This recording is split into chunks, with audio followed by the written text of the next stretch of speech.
officially welcome you all again to today's talk, The Hows and Whys of Hybrid Work, with moderator Ron Pessner, who's head of collaboration for Microsoft Office and a longtime Collaborative Gain member and a longtime friend, and Jaime Teevan, the chief scientist for Microsoft's Experiences and Devices. Ron has graciously agreed to moderate the session today, and he'll introduce his wonderful colleague, Jaime. Let me just say a few words about Ron. As I mentioned, a longtime member, longtime friend. He's in charge of collaboration across the Microsoft 365 collaboration suite, spans across Word, Excel, PowerPoint, etc. He spent 18 years at Microsoft. He's done a number of things there, including GM for Games for Windows, cool. Senior role at Xbox, again, cool. Windows 10 for the Windows Phone, and multiple roles in the Office organization.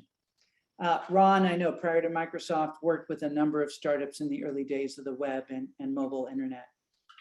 So really, Ron, thank you for putting this together today and inviting your wonderful colleague, Jaime, to help us think about and understand the hows and whys of hybrid work.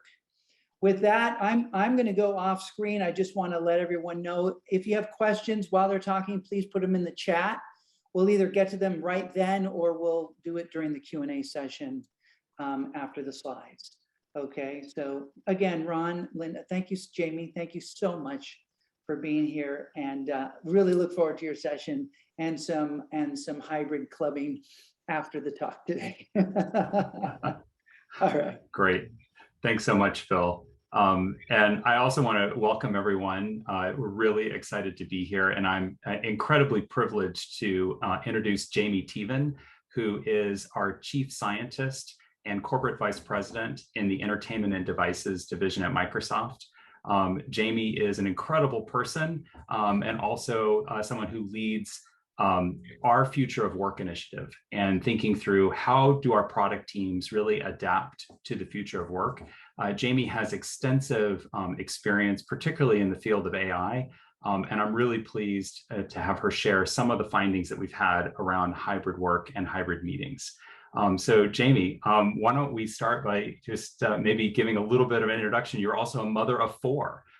So I wanted to ask you to provide anything else from your introduction or anything else about you before we start. Yeah, no, thanks, Ron. So yes, I'm Jaime. I am a mother of 4. There's a good chance the kids are off from school today because it's Veterans Day. So and out at the orthodontist. So there's a good chance you'll see them walk by behind and or start yelling in the hallway. And I apologize in advance. It's part of the joys of hybrid work, right? I'm an academic by training, so I have a PhD in AI from the MIT AI lab. Spent a number of years studying personalized search at Microsoft in the research lab that we have here called Microsoft Research. And then recently moved to really start thinking about how we bring research and research-backed innovation into our core products. It's been a particularly exciting time to be doing that, given the significant disruption to how people work that we've experienced this past year and a half. Yeah, for sure. And thank you, Jaime. And Jaime and I have the opportunity every 2 weeks, we get together with the rest of the LT and Entertainment and Devices that are working on experiences and go through and talk about how we're adapting our experiences to hybrid work and how we're leveraging so many of the learnings that Jaime and her team and the folks at Microsoft Research have. So we thought it'd be helpful today to share with you a little bit about the new Future of Work initiative, and then talk about Jaime's going to talk through some hybrid work trends. And then we'll close by talking about running hybrid meetings. So why don't we start with the new Future of Work initiative, and maybe tell us a little bit about this. This is like a treasure trove that you have shared with the rest of the world. So I wanted to give you an opportunity to introduce this and talk about what's available. Yeah, and I put a link to the new Future of Work content into the chat so folks can go poke around and explore that. Basically, probably not surprising to anybody here, Microsoft's really interested in how work happens, right? So we do a lot of research across the company trying to understand work. We we do large scale log analysis and look at the telemetry data. We have customer panels, we have survey instruments, we study our own employees and how people work. And, back in March 2020, when COVID hit, we pretty much all became overnight like unwilling participants in this giant remote work experiment. And so all of the different researchers across the company and all of the different divisions sort of turned with laser focus to trying to understand remote work. And we've created what I believe is the world's largest collection of research related to post-COVID work practices that exists in the world. It includes hundreds of researchers. There's folks from GitHub and LinkedIn, as well as just from Microsoft. So really a very broad perspective from all of our different product teams, from our facilities team, from the folks who are thinking about, IT support. IT admins and security admins have actually been the real heroes of the pandemic. Without them, people wouldn't be able to be working remotely. We've got all sorts of different kinds of studies, qualitative, quantitative. We've got EEG brain scans of how like sitting in too many online meetings affects your brain. So we can tell you the scientific basis behind Zoom fatigue. And all of that's all of the stuff that's available publicly can be found via that website. That's awesome. Thank you so much. And this is all freely available. So folks feel free to take a peruse through. I'll tell you from being on the product team side and watching Jaime and her team and the folks at MSR really rally around this at the early days of the pandemic. It was really energizing. Like this became a flash pan for the organization to kind of aggregate up everything that we were learning, and we wanted to be able to share that out. So it's a really great resource. All right, so with that, why don't we talk about a little bit about what we've learned? Yeah, it's sort of interesting to look back at what we've learned over the past year and a half. And I think what Ron was saying too, very much about this sort of being a flashpoint. I just wanted to build on that, Ron, because you made me think, oh, and I hear my kids are home. So, thinking about, like, it was such a scary time when if you just remember back a year and a half trying to figure out what was going on. Felt really good to also be able just to be doing something that was helping other people get through it. Very interestingly, and we learned a lot. Like, it was a shock when you think of sort of the first things we learned. One of the first things that was really surprising is just that people could be productive while remote, and that wasn't something that we knew.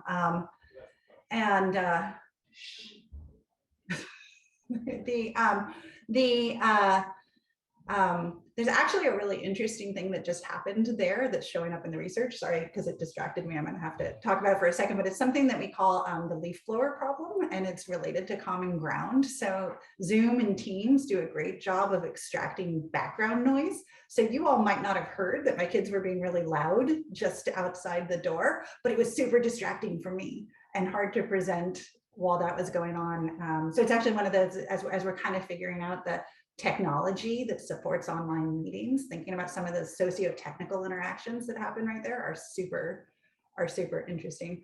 But so it's really interesting to think back to March 2020 when we look at where we are right now as well, in that this shift that we're starting to make as workplaces open up and we're figuring out hybrid work and what work's going to look like going forward.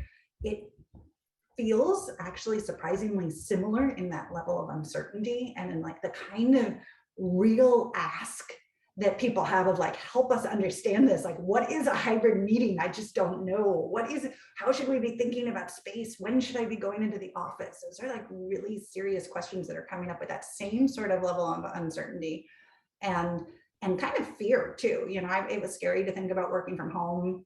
Even when I just thought about working from home for like 2 weeks, it seemed scary. But like the idea of going back into the office and like I'm wearing my sweatpants and my no shoes. Like the idea of having to put shoes on every day and pants on feels like a bit of a pain.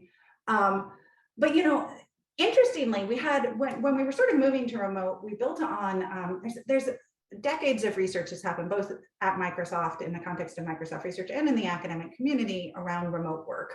The computer supported cooperative work communities and the human computer interaction communities have a bunch of research that they do in that space.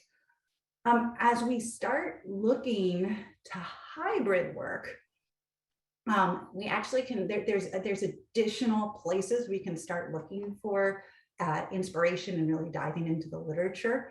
And there's actually a ton of research into how people use space. There's the geography community and the spatial econometrics community, spatial computing, architecture communities. So there's all sorts of things that we can start doing to look at that literature in addition to the computing literature as we figure out how to move forward. And people have been using space for millennia to get things done. And so as a technology company at Microsoft, and Ron, this is I think there's probably a slide that goes, yeah, this is basically, we, and I think probably pretty much everybody here on this call, when we think of what it means to support productivity and what technologies support productivity, we think of digital technology, but space is a technology that we've been using for much longer. And in a work context, space affords all sorts of things. Space affords collaboration in that when you are co-located with a person, it is easy to have a side chat in a way that I can't have a side chat with folks here right now. It's easy to create social connections. All of us would be chatting and meet each other and get to know each other a little bit. Space also affords focus. We saw my focus just distracted when my kids were coming back. I actually have a colleague who goes into the office to work because he's got a new baby at home, and it's nice to be able to get away and be somewhere else. So he goes into work for that. Space also affords spatiotemporal boundaries in that, for example, when you go into the work in the morning, that's when work starts. And when you come back from work in the evening, that's when work ends. It provides boundaries between work and home so that your kids won't accidentally come barging in the middle of a meeting. And people abruptly lost all of these affordances for space in March 2020 when we moved in home. So a question that's come up on the chat, Jamie, from one of our chief product officers is, space also affords the opportunity for serendipity. And so how do you think about creating that serendipity in a remote Teams or Zoom world? Any tips or suggestions from the research on that? Yeah, it's such a great question. I mean, and so that's what, yes, space affords serendipity, and actually what comes with serendipity, innovation and creativity and this ability to think about new things. That's one of the things that we find is being co-located is really good for. And in fact, when you look at, for example, people's collaboration networks, after we moved remote, you can see that our strong ties stayed strong, but our weak ties got weaker. That's another form of serendipitous encountering of information, is actually like via your weak ties. I mean, I've done actually a fair amount of research into serendipity, especially in the context of search, which was an area that I did a lot of work in. I think there's two ways to think about this, and this is going to be a theme that comes up as we talk throughout this, when we think about hybrid meetings or other things as well. There is is something best done remote or in person, and being super intentional about that. And there's a bunch of things that in person is better than remote, and there's a bunch of things that remote is better than in person. And like we can intentionally lean into those good things. So if encountering serendipitous information is useful in the office, like we should be setting up our in-office time to promote that. And then so that's sort of thinking about how can we intentionally complement our use of space. And then there's to this question, getting to the actual point of the question now, there is the how do we substitute for what we've lost in cases where where in-person is not an option, either because of health or distance or time zones or any of those sorts of things. So when we're remote, there is the opportunity to start thinking about how we encounter serendipitous information. It's just going to be done differently. some of that is through the intentional promotion of weak ties, and that's something that we've been thinking about a lot. Some of it is through the creation of spaces where there isn't an agenda. So it's useful to have an agenda and know what you're doing. It's also useful to have open space, drop-in rooms, time before a meeting or after a meeting where you're talking.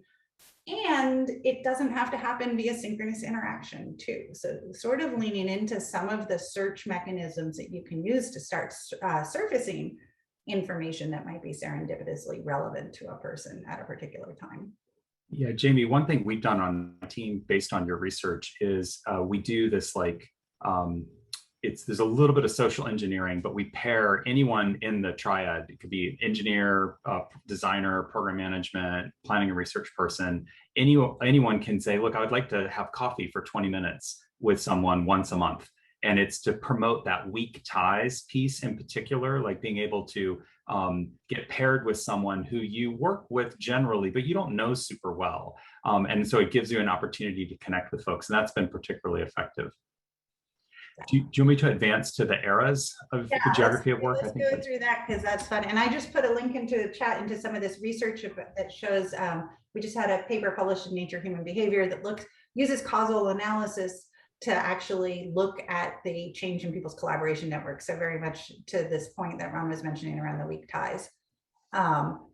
But yeah, this is the one thing that I think is really fun and want to make sure we get to too before we kind of dive into everything. So when you look at the history of, when you look at the research, the geography research, and look at sort of the history of the geography of work, there's a number of eras that show up, and this is where, from the beginning of time and how people have used space for work. But like just looking back sort of into our more familiar time, like there's the Industrial Revolution, when actually, like prior to the Industrial Revolution, everybody worked from home before. And like in the Industrial Revolution was the real start of people working outside of home, and moving to work into factories. And then you have the skyscraper era, the post-war era, the edge city era. You can actually see, like in the edge city era, that's when Microsoft came into being. That's why Microsoft sits and exists in Redmond, outside of the main area, in the superstar city area.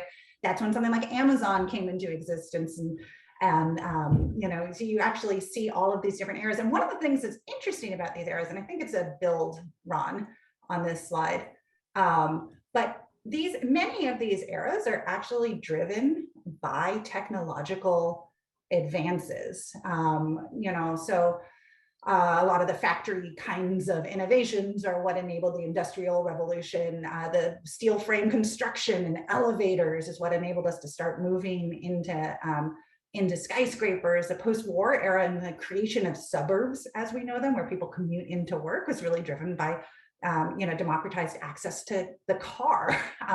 The edge city era and the superstar city era, more driven by racism than technological innovations, but you often see technology as playing a really fundamental part in a lot of these transitions. And something that's really interesting as we look at this is it seems like we're in the middle of an emerging era in the context of the geography of work, which is the hybrid work era. And like the technology that the folks on this call create is what is creating the hybrid work era. And, this is what makes our job exciting, right? Because the way that we do this, the way that we build what we're building is what's going to define the hybrid work era. And there's this real opportunity to intentionally revisit the way the key productivity technologies of software and space interact. Yeah, so in this, one of the CEOs on the call asked, he'd like some insights into thinking about the value of keeping people local. So do people say they say they might want to work from home, but they actually find more satisfaction from a hybrid setup? And this is one of the key issues in this hybrid work era. So thoughts? I know you have some research and findings about sort of like a cadence that makes sense, or like the perfect number of days in the office, or that sort of thing. Anything you want to share? Yeah, no, and it's such an important question, and it's trying to get that balance, right? Because there is, at Microsoft we call it the hybrid paradox. which is pretty much when you look at the data, everybody loves a lot of things about working from home and want to keep it. We want to keep the flexibility. We want to keep the sweatpants. We want to keep the ability to, walk our dog in the middle of the day. But we want the social connection. We want to be with people. We want to brainstorm. We want to meet people. And it's super, and actually it's super, one of the things that's been interesting when we start looking at the return to the workplace as well, is that in some ways, so we remained productive while working from home, but we actually in some ways were even more productive in that we got super efficient because there's no distractions. Like there is no serendipitous stuff popping in. There's no hallway conversations. Nobody's knocking on my door. And that actually makes it super efficient. And in some ways, that's very productive. And so actually one of the things that we're finding is people start to return to the workplace. They're like, oh, there was all this distraction and I came home and I had all this email that I didn't know what to do with. And really figuring out how to set expectations for that really is right. One of the things that we're doing too is encouraging teams to set team agreements. So we're seeing a real, it doesn't work to let individuals make their own decisions about where they're going to work, because then it happens what happened to me yesterday where I went into the office. Actually, Ron and I met in person, but that was I had one in-person meeting the whole day. And otherwise I was sitting by myself on calls from my office. And that wasn't well, Ron was probably worth the effort, but it was a lot of effort for not that. But it also isn't working to be setting the structure at the org level. And you can see a bunch of kind of high profile failures where organizations try to say either everybody has to come back in or everybody's going to be all remote. That's not landing well, and it's not making people happy. The ability to do it at sort of a team level. What days are you going to come into the office? How are you going to set things up? I've got with my team, I spend Wednesdays in person. I spend Mondays is all remote. Friday is actually no meetings, but that can be used for in person for sort of the no meeting brainstorm, fluid thought stuff, or for remote brainstorming. So or the meetings I want to have, the meetings I want to have on Friday. Yeah. Anything about anything in the research about the types of roles or personalities that tend to do better when working remotely? Or maybe have thrived during this? Anything that you can share along those lines? Good. Yes, there's actually a lot that differs by pretty much everything that you can measure. There's significant variation along it. So my background is personalized search. That was actually sort of my area that I built personal expertise in. I expect individual variation in everything.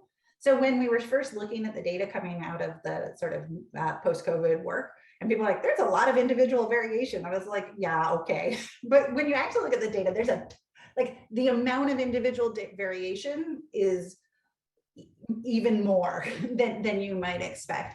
One of the biggest, I'm going to run with this just to say, kind of highlight some of the places where I think there have been particular challenges or onboarding. Remote onboarding is really terrible. It's very, very hard for people to onboard while remote. One of the places that's super interesting to study is developer productivity, because as hard as it is to measure information worker productivity, in the context of developers, you can sometimes use pull requests as a proxy for productivity there. And when you compare a cohort of folks joining a company post-COVID versus pre-COVID for a similar time in a similar cohort, you see a really significant drop in, by double-digit percentage numbers in the number of pull requests that they're getting done. It's hard to build those new connections. It's hard to get to know people. It's hard to figure things out when you're remote. That's interesting. Yeah. Another area that's very different is by race and gender. So women and underrepresented minorities like working from home better and are less interested in returning to the workplace. That's going to have really interesting long-term consequences to think about and get ahead of. Great. That's great, Jaime. So how about technology's role in this hybrid era? Yeah, no, so this is, and so I think this is so like if you think of like we're in the middle of hybrid era, technology is going to define this hybrid era, and by that I mean digital technology is going to define it. Then it's like, how are we doing? What are our levers as product developers in thinking about what the hybrid work era is going to look like? And I think we've got 3 levers here that we can pull.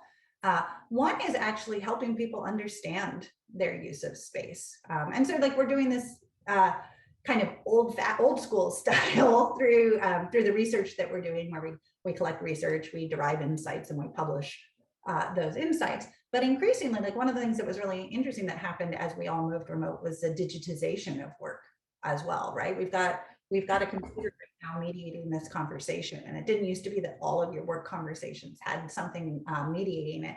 We can start capturing that information and doing analytics over that to understand how we're using space, how we're engaging in the world. So that's understand. And then the other 2 are probably familiar with this idea that you either substitute or complement. And so the past year and a half, what we've been doing is substituting for space. We don't have space available as an option. So we are using computing technology. And like what's super interesting about this is we're substituting for stuff we didn't think we could substitute. You know, people who are not information workers went remote and started figuring out how to work from home. I attend exercise classes remotely now, which I never did. Like, and you wouldn't have thought of an exercise class as information work. You know, you're meeting with your doctor remotely. That becomes information work in a way it wasn't. So thinking about how to substitute. And then the last one, which is I think what we've got ahead of us, that's a little bit scary and a little bit hard to figure out, is how do we complement the use of space? And, you know, how do we start doing these sorts of intentional things of like, when am I going to be in the office? How can Ron and I figure out how to schedule something so that we can meet in person? Because we would like to do that rather than having it be remote. And I think that's the real opportunity ahead of all of us. Yeah, that's great. Another question's come through around from a chief product officer asking, how do Microsoft tools and services, data and research support the notion that asynchronous written communication can serve certain work styles much better than synchronous? And in hearing this, I don't know what pops to mind for you, but I sort of think of 2 things in our world. One is the use of chat and meeting notes in a meeting. Like we've been doing a lot of work around the fluid framework and you know, taking meeting notes, which we announced back in June of last year. And the other one is the way Gaurav uses Gaurav Sareen, who runs our Outlook team, how he uses a document as a way to run his meetings in this remote case. I don't know if you wanted to elaborate on any of those or other ideas that came to mind, Jamie. This is an area that we're definitely exploring at Microsoft. Yeah, so this is an area Ron and I both have a ton of passion around, so it's a great question.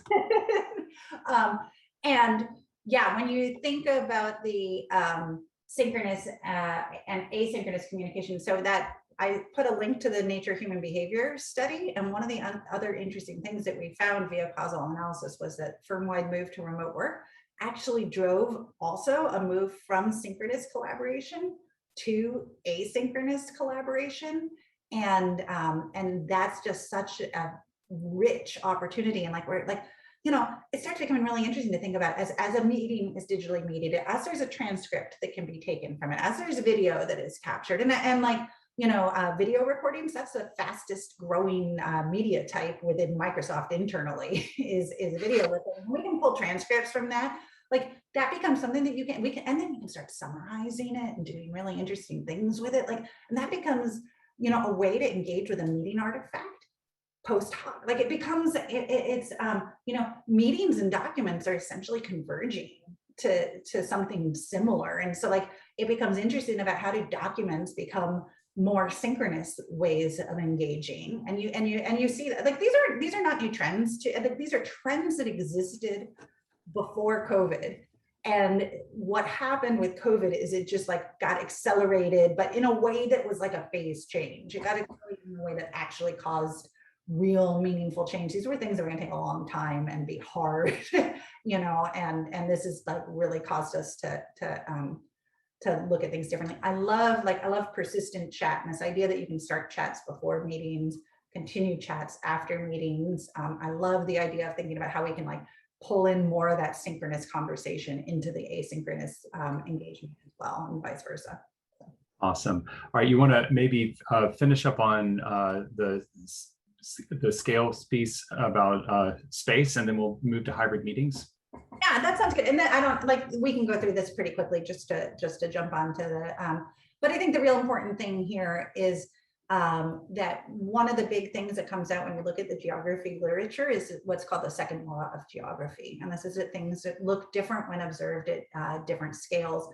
A common example of this is like the demographics of Chicago is different from the demographics of one neighborhood in Chicago. And we're seeing this in the context of the workplace really start to show up as well. Where, for example, one of the things that you see when you start projecting how business leaders, business decision makers are going to be allocating their space going forward, you know, folks are saying, oh, do I need office buildings? Should I be reducing my spatial footprint? So it's sort of the macro level, they're thinking about reducing office space.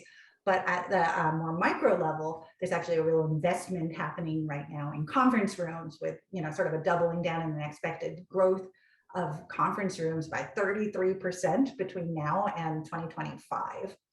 And so to really be understanding space, we need to, and what's happening, we need to be looking at it at different scales, both what it means for an individual, for a team, for an organization, and then more broadly for society. And so then we're going to dive now just briefly into hybrid meetings, because that's an area that's like, when we think of hybrid, that's what it is most of all. And that's sort of like at that team scale is how do we think about hybrid meetings? Awesome. All right. So maybe as we dive into this, why are hybrid meetings so hard? I mean, you know, we've now exposed, I've had a couple of these. I know you have as well. Why are they, everyone's like, oh, these are terrible. Why are they so terrible? It's a good question. You know, so there are good things. This is like, and this is, we foreshadowed this in our conversation earlier. There are good things about being remote, and there are good things about being in person, and there are terrible things about being remote and terrible things about being in person. And unfortunately, I think most of the hybrid meetings that we're holding right now, in an attempt to make it not advantage any one group, we make it all the terrible, like we take away all the good of any that either one affords. And so we get the worst of both worlds. I think we're going to figure it out, but I think that's what's happening right now. Okay, that's totally fair. So actually, I pulled off of that new Future of Work website just some thoughts on hybrid meetings, about maybe why they are so challenging. And this is a little bit of a summary distillation. Were there other things you wanted to elaborate on this? So I thought the part about imbalances was really interesting, particularly power imbalances. Yeah, no, power imbalances are super interesting. And you can actually see this. This is one of the things, this is not just a technological thing that we're figuring out. This is a sociological thing we're figuring out as well. And like the way businesses are going to make decisions end up working is as much what leadership decides to do with their time as anything else. And I know, Ron, we were talking about a recent leadership meeting that we were in where some people were remote and some people were in person. And because like the big boss was in person, it created a really negative experience for the folks who were remote on that call. So yeah, I think there's a bunch of challenges that we're going to have to figure out. Yeah, it's just a great example. Like Jamie and I were laughing about this one because we're like, wow, this is just a great example where, you know, we're learning this too. You know, like, you know, you think about everyone's kind of muddling their way through trying to figure it out. And, you know, we definitely, you know, everyone after that meeting was like, oh yeah, you know, gosh, we really aren't following our own advice. We should probably do that because this was not a great experience.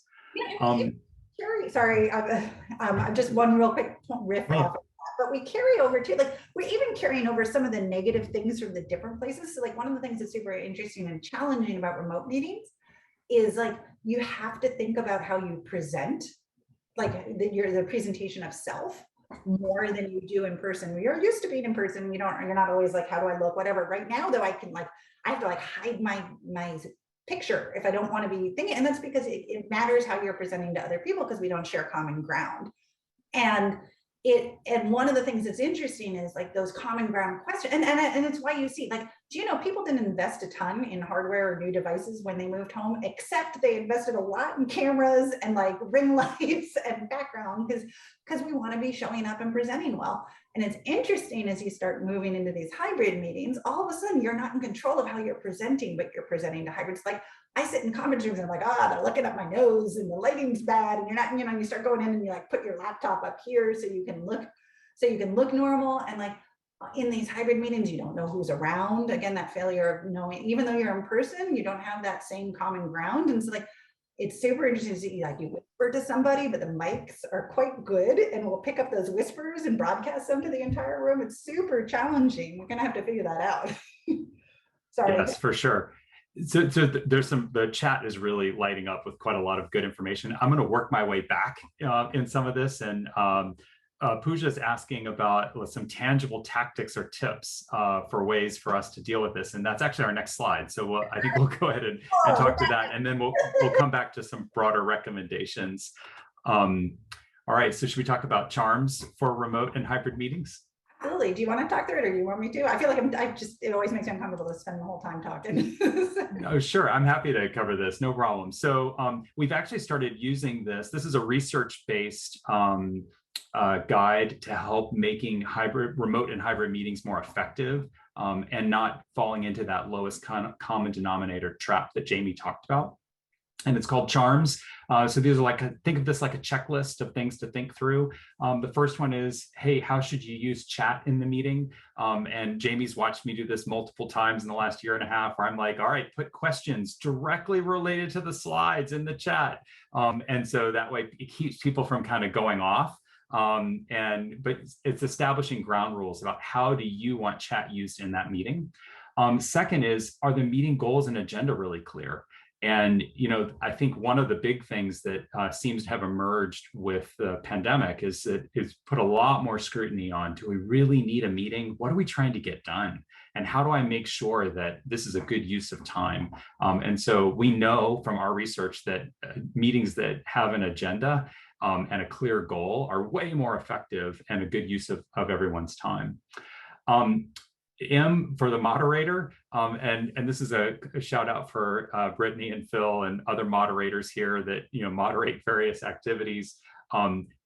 Nominating someone to be the moderator and really think through that and different roles in the meeting is really helpful, because they can help kind of facilitate and make sure that meetings are very inclusive. And one of the things that we have found in this format is that in remote meetings where everyone is remote, it really levels the playing field for inclusivity, and people with different styles of participation can participate in the notes or the chat or in the meeting itself. And one of the things that's frustrating about hybrid is that folks that might not feel comfortable speaking up in a meeting in a hybrid setting, because there are people in the room that have a natural advantage and can take control. And so having someone moderate to pull in those voices who are participating remotely is really important. Fourth area is about raising hands, thinking about how do you want to use the hand raising? Are you going to force people to raise their hands to participate? And we've just recently in Teams added the order so that you can now see when you're moderating who raised their hand first. And use that as a way to kind of provide some, again, more social engineering for how to do this. Recording, Jaime mentioned recordings. Recordings are increasingly a thing, particularly for people that want to catch up after the meeting, but having some norms around that, making sure people are clear. And then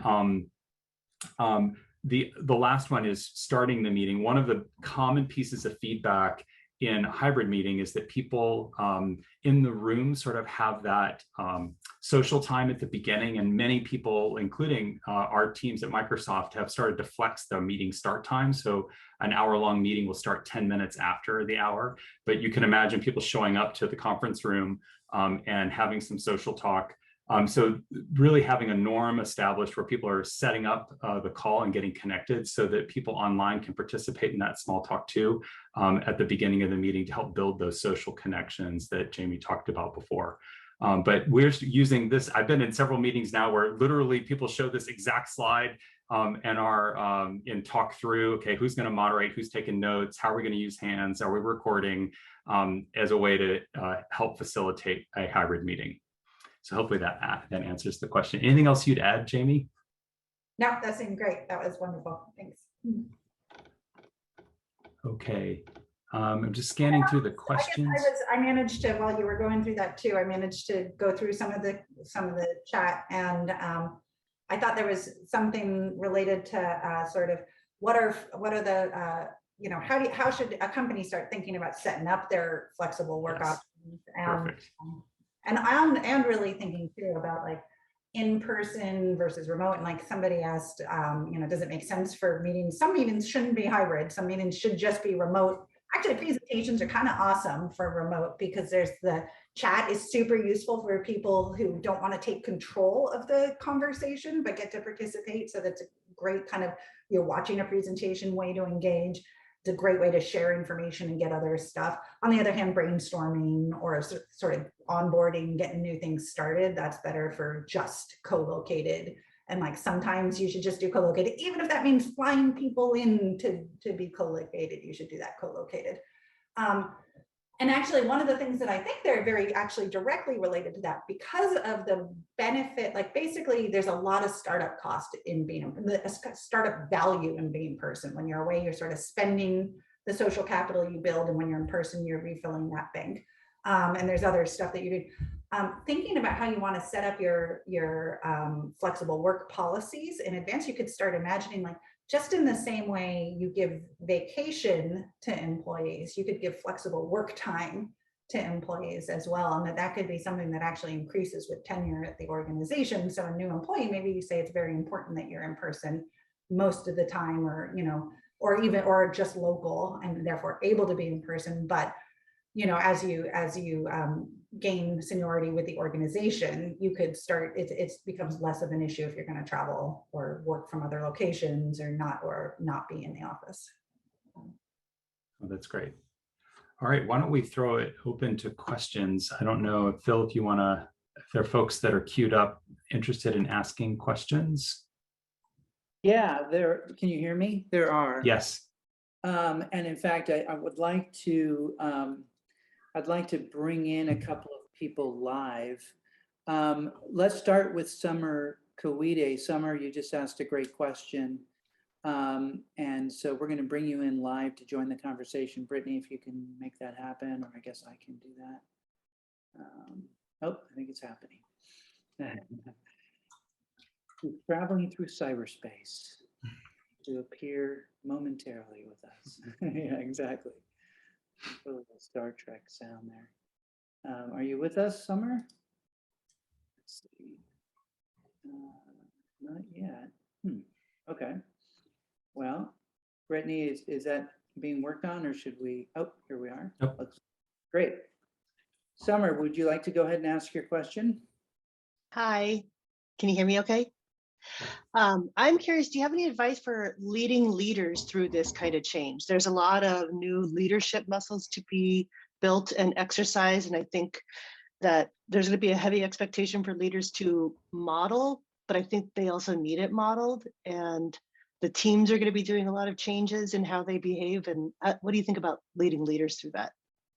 Great question, Summer. And actually that was the other big, when folks were asking about the different roles that were impacted, one of the places you always see pretty significant differences is managers are having a very different experience, and partly because a lot of the burden of figuring out how to respond has fallen on managers. And we see that too in the data. Not only is the burden falling on, but like managers who step up and do a good job with this, like their teams are thriving and others aren't, you know, manager support for reprioritization of work post-COVID, for example, was one of the biggest clear indicators of success. So I think really thinking about how to support your manager community and your leader community. One thing that's interesting is actually specific leadership styles have shown up as super successful too. Managers and leaders who are relationship focused are doing really well, because actually a lot of the work when you're remote is in putting in time and effort into relationship maintenance. And so that's been important. And I think, yes, there's going to be new skills that folks are going to have to, that we're both going to have to select for, and that folks are going to have to develop. Mm-hmm. Thanks. Great, thanks, Summer. And if anyone, by the way, listening has additional thoughts on that, please throw it into the chat. That would be super helpful. Summer's one of our longtime members, by the way, from Target Corporation. And congrats on how well things have gone during the pandemic there. Craig Hopkins is now joining us. Craig, can you come off video? Craig is in a really interesting role. He's the CIO for the city of San Antonio, the 7th largest city in the country. Craig, you had a wonderful question. Can you go ahead and share that? Yeah, can you hear me, Phil? Yes. All right, great. Hey, so yeah, my situation's a little odd, but Phil's used to working with me, so that's no surprise. But 13,000 employees, 42 different departments, very large city environment. And you can imagine multiple variations of the who gets to work from home and why model in a situation like that. But there's kind of two extremes that are simple. Fire, police, first responders, they don't get to work at home. And then the people who support them, they didn't get to go home during COVID. And a lot of the IT and other people had to stay with them as support. So pretty straightforward. But then on the other extreme, you've got your IT, admin, finance, and we all went home, we'd stay home, never go to the office again. And very productive, I think. But in the middle of this, there's probably about 6,000 or 8,000 people who have this hybrid kind of scenario, not just in what they do in their meetings, but they have to meet with customers, they have to talk to employees, they have to be in the city, but they also want the flexibility to work from home, to recharge, to be more productive, all that kind of things. So management has kind of declared, okay, you get to work 3 days a week in the office and 2 at home, and that model just doesn't work. So my real question is, how do you create personal, customer-oriented, equitable, flexible solutions for the individual, but also make sure that they're supporting the goals and objectives of the organization instead of making these blanket policy statements? Yeah, no, it's great. And I love the context of thinking about it from a city too, where equity is a particularly important consideration as well. The blanket statements, I'd be interested in knowing the specifics of the policy with 3 days from the office and 2 days from home not working. Is that because folks aren't in the same time, or is it like what specifically is not working there? I think the assumption is, in order to be fair, everybody needs to come into the office at some amount. And so we kind of set a blanket rule for everybody. It's kind of, but I believe, think global, act local.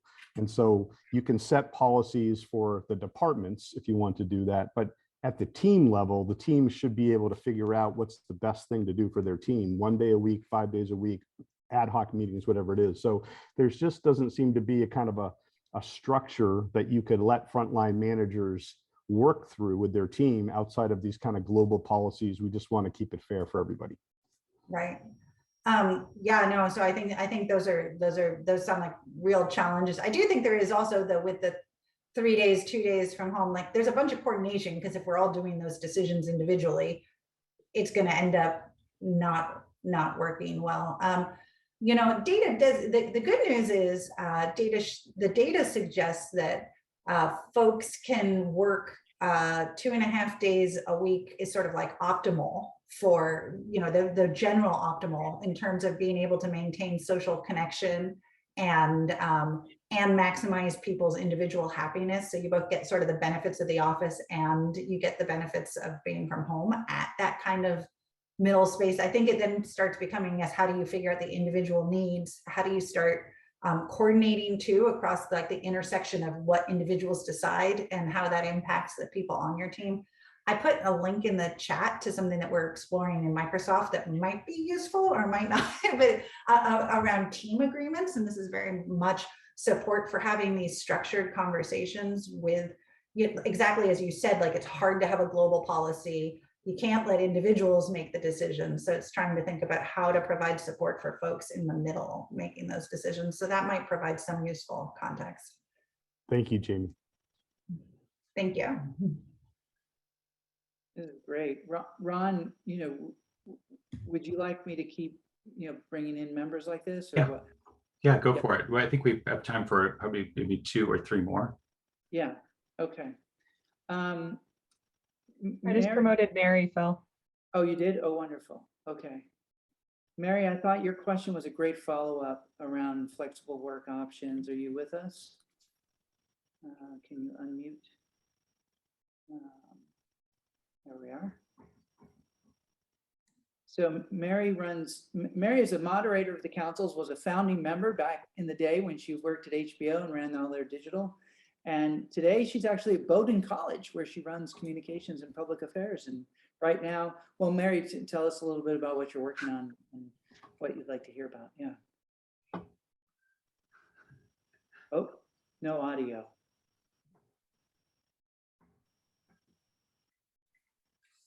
All right.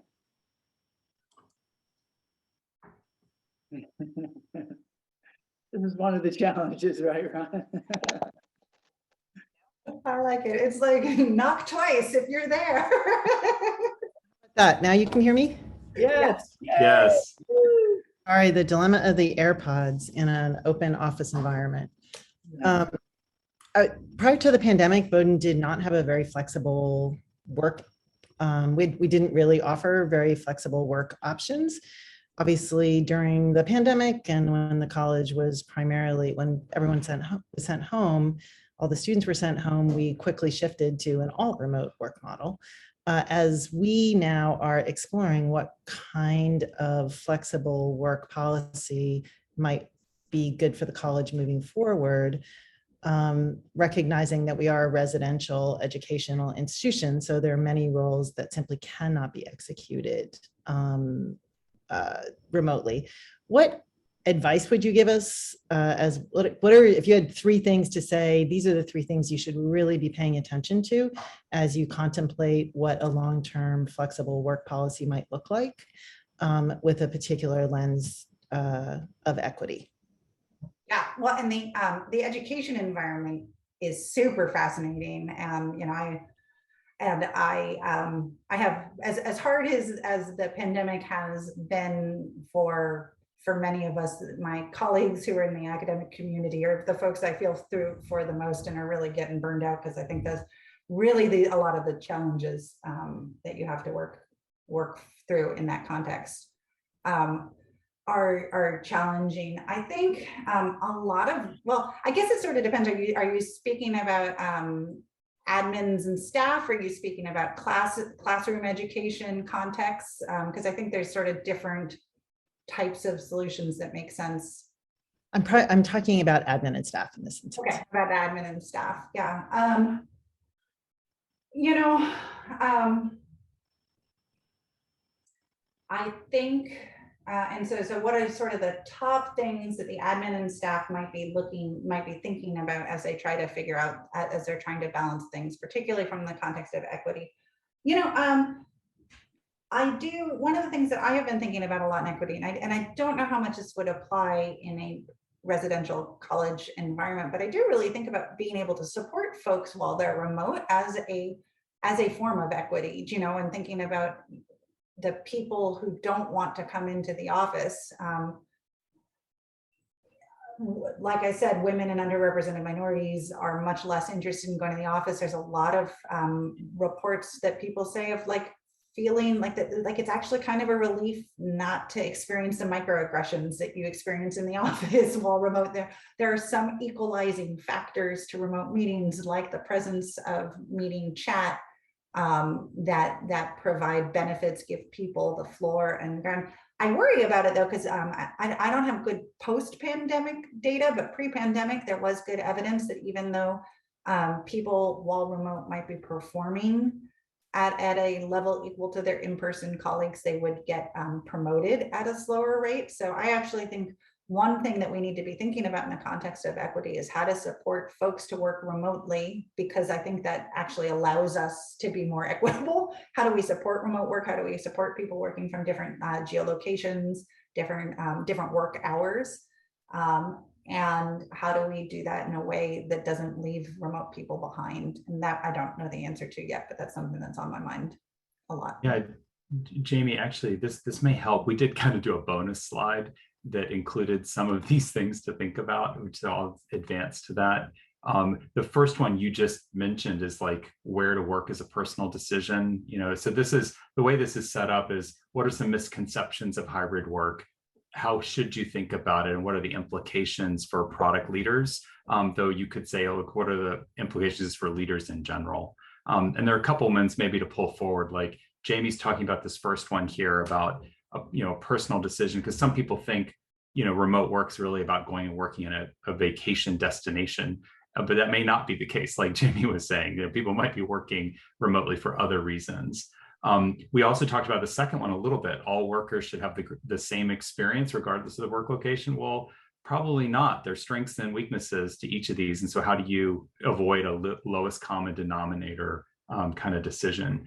The third one's my favorite, which is, when you think about as a leader or a policy person setting a policy for an organization, your personal experience is going to be radically different. It's like what Jamie talked about. It's amazing how varied all of the individual experiences are. And so thinking about how to do that. But anyway, this is a little bit of a wall of text, but hopefully it gives some guidance on how to think about this. It's expanding a little bit on Jamie's answer. Thank you. Great. And we can share these slides, Ron, is that okay? Yeah. Okay, great. I want to bring in now Mark Tofik. And we're getting very close to the end of the hour. So Mark, maybe you could join us for just a moment and share your question. And sure. And so Mark, longtime council member, thank you so much. And now a senior leader at Estee Lauder.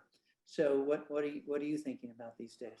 Hi. Well, these days we just had actually a focus group on the future of work, including hybrid today. So a lot of this is echoing in my ears. But my specific question was about the actual dynamic of seeing people's faces. And one thing, even pre-pandemic, where at other companies, what we did is if we had some people remote, some people in person, is have the people in the conference room join individually on the video, so everyone's faces would be present on the screen, which helped remote people, I think, tremendously when people were talking.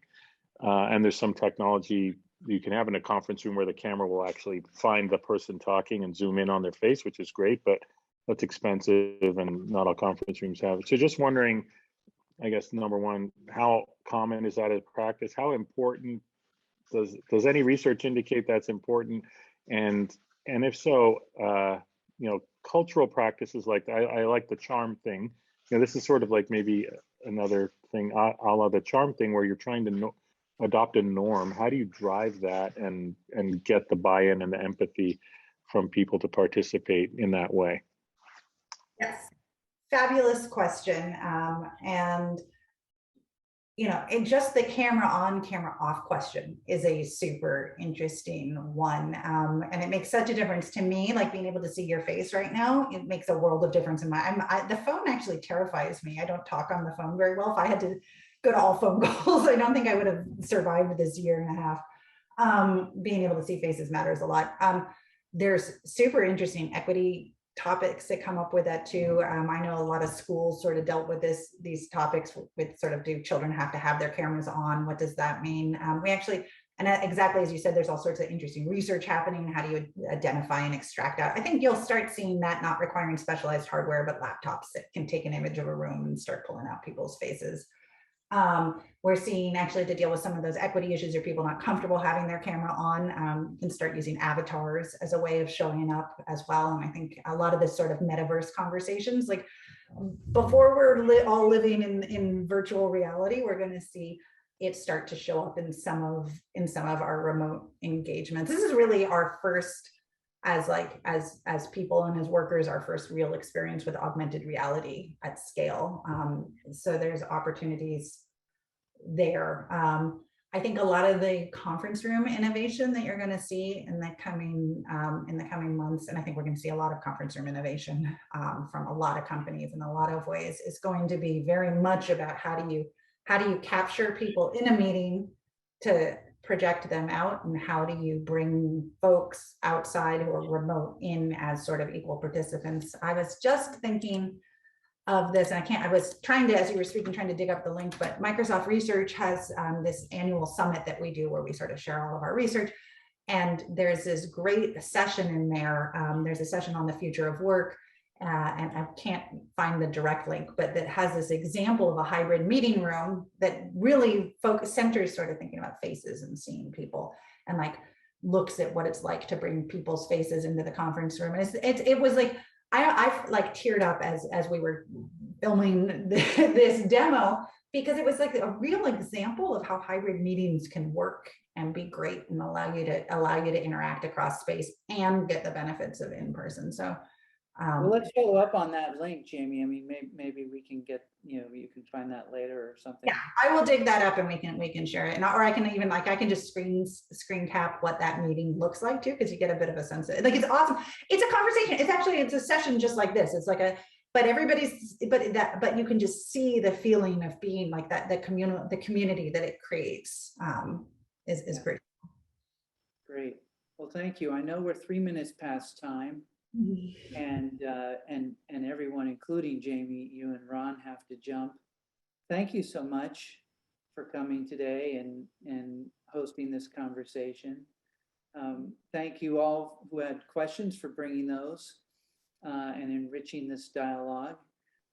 Really look forward to more questions and to solving these things in the future. I thought, Jamie, your point that it was all work from home before the industrial era was really, it's like such an obvious thing, and I had not thought about that before.